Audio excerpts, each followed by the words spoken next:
अस्सलाम वालेकुम, मैं हूँ डॉक्टर एम रज़ा ख्वाजा और हमारी ज़िंदगी में एक बड़ा कॉमन सा प्रॉब्लम होता है कि हमें मुख्तलिफ से डिफरेंट किस्म के प्रॉब्लम्स लाइफ में आते हैं। जैसे कि फाइनेंशियल इश्यूज़ हैं जो कि एक बेसिक और वेरी कॉमन प्रॉब्लम है। इसके अलावा हमारे पास कोई रिसोर्सेज़ नहीं है, फैसिलिटीज़ नहीं है, या हम ट्रैवलिंग हमें फ्रीक्वेंटली करनी पड़ती है, घर से दूर है। इस तरह ज़िंदगी में बहुत से बेशुमार प्रॉब्लम्स हैं। तो उनमें उनके सॉल्यूशन के तौर पे देयर कुड बी 2 और 3 वेज़। एक तरीका तो ये हो सकता है कि हम उन मसाइल को यानी किसी भी तरीके से हल कर लें, उनका सॉल्यूशन निकाल लें। मतलब पैसे नहीं है तो कहीं से पैसे अरेंज हो जाएँ, ले लें, या अच्छी नौकरी कर लें, या वगैरह-वगैरह इस तरह से। या कहीं दूर रहते हैं तो वहाँ हम अपनी पोस्टिंग ट्रांसफ़र करा लें, या वहाँ पे शिफ्ट हो जाएँ, या उसको इस तरीके से मैनेज कर लें। इसी तरह अगर करियर एडवांसमेंट के इश्यूज़ आ रहे हैं तो उनको हम किसी न किसी तरीके से सक्सेस जो अपैरेंटली लोगों की नज़र में होती है, उसको हम अचीव कर लें। तो ये तो एक पहला तरीकाकार है कि हम उस प्रॉब्लम्स को मिटिगेट करके किस तरह से हम कोप विद करते हैं। तो इसके बाद सेकंड जो इसमें वे आउट है, वो वे आउट ये है कि हम उस प्रॉब्लम को सॉल्व भी नहीं कर रहे और हमने ओवरवेल्म और ऑब्सेस किया हुआ है और अपने माइंड को हर वक़्त उस प्रॉब्लम से ऑक्यूपाई किया हुआ है। या वो मल्टीपल प्रॉब्लम्स भी हो सकते हैं, वो हमारे कोलीग्स के इश्यूज़ भी हो सकते हैं, और डिफरेंट फैमिली, रिलेटिव्स, फ्रेंड्स को बात नहीं सुनता, या बड़ा भाई बात नहीं सुनता, छोटा भाई बात नहीं सुनता, वगैरह-वगैरह। Different kinds of any kind of problem. तो वो हम उसको हो सकता है अपने ज़हन में हर वक़्त सवार किए रखें और उसके बारे में सोचते रहें। तो it could be very dangerous and disastrous for our health in the context of heart diseases and other issues, ठीक है?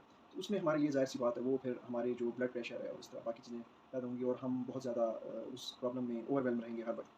और तीसरा जो रास्ता है, वो तीसरा रास्ता है बड़ा सिंपल सा, कि अगर हमारे पास इतने रिसोर्सेज़ हैं, हम उसको प्रॉब्लम को उस वक़्त ट्रांज़िटली क्लेंच भी नहीं कर पा रहे और हम उसको ओवरकम भी नहीं कर पा रहे, तो उसका बड़ा सिंपल सा सॉल्यूशन है कि हम फिर इग्नोर करने की और सब्र और शुक्र की क्वालिटीज़ अपने अंदर पैदा करने की, जो हमारे पास मौजूद है, उसके लिए हम सब्र शुक्र करें, और जो डिफ़िकल्टीज़ आ रही हैं, चैलेंजेज़ आ रहे हैं, उसको हम रेज़िलियंस और फ़ॉरबियरेंस और एंड्योरेंस के साथ उसको हम कोप विद करें और अपनी इंटेग्रिटी को मेंटेन रखें।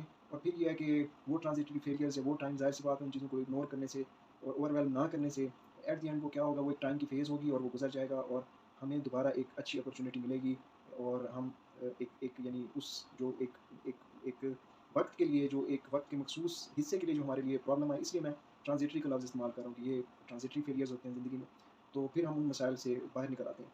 तो मेरे ख़्याल से ये जो पहला रास्ता है, वो तो वैसे ही आइडियल और द बेस्ट है, लेकिन ज़्यादातर केसेज़ में उसकी हमें अवेलेबिलिटी नहीं आती है, उसकी प्रोबेबिलिटी बहुत कम है। तो बाकी 2 रास्ते जो बचते हैं, सेकंड या थर्ड, तो उसमें ज़्यादातर लोग जो है वो सेकंड प्रॉब्लम का विक्टिमाइज़ हो जाते हैं। हालाँकि हमें चाहिए कि हम जो है थर्ड वे अडॉप्ट करें, ऑल्दो ये मुश्किल ज़रूर है, लेकिन एक दफ़ा अगर इसमें से गुज़र जाएँ तो वो गालिब के उस शेर के मुतरादिफ है कि मुश्किलें मुझ पर पड़ी इतनी कि आसा हो गई, रंज से खूगर हुआ इंसान तो मिट जाता है रंज।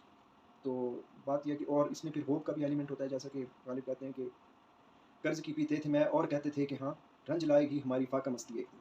Thank you. इसी तरह टच रहें, इंशाअल्लाह ताला हमारी बातचीत चलती रहेगी, और आपके डिफरेंट जो लाइफ़ के एस्पेक्ट्स हैं और एग्ज़ाम के हवाले से उस पे बातचीत हम करते रहेंगे। खुदा